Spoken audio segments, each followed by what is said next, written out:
Once upon a time, not so long ago in fact, a little bird sat in its nest and it looked up at its mother and it said, "Mama, where did Baba, my father, go?" And Mama Bird looked at the little bird and a tear fell from her eye. She opened her wing and placed little bird inside to keep her warm. And she said, "Little bird, let me tell you a story.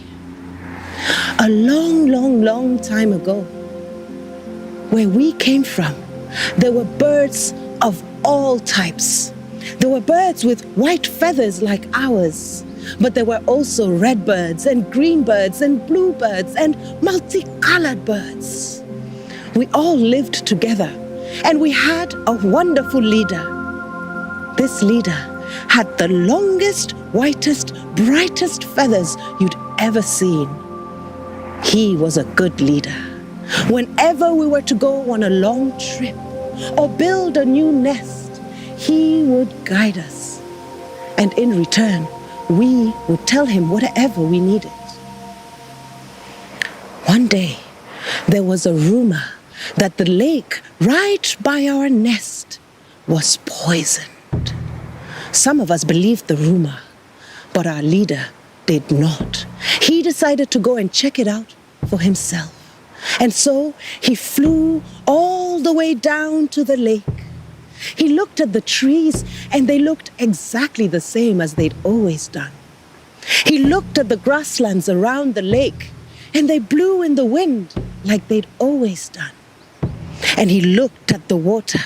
It was crystal clear like it had always been. And so he went and took a sip of the water and it was sweet. It was so sweet, in fact, that he swooped down again and decided to take some back to the nest to share it with the other birds. When he got to the nest, some opened their mouths and he poured the water into their mouths. The next morning, we woke up to sing praise to the new day. Habari, habari, habari, we sang. But when our leader opened his mouth to sing, a croaking sound came out. Habari, habari, habari. It was frightening. And we noticed that his feathers started to fall off and they were replaced by sharp thorns. And his beak, once so beautiful and majestic, was turning into canines. We looked around and noticed that all the other birds that had drank from the poisoned lake were turning into monsters. They started squabbling and squawking. "You, our leader, you're not a good leader. You made us drink from that poisoned lake, and now look at us. We're turning into monsters." They screeched, they squabbled. Some of us got scared. We gathered our young and we started to fly away.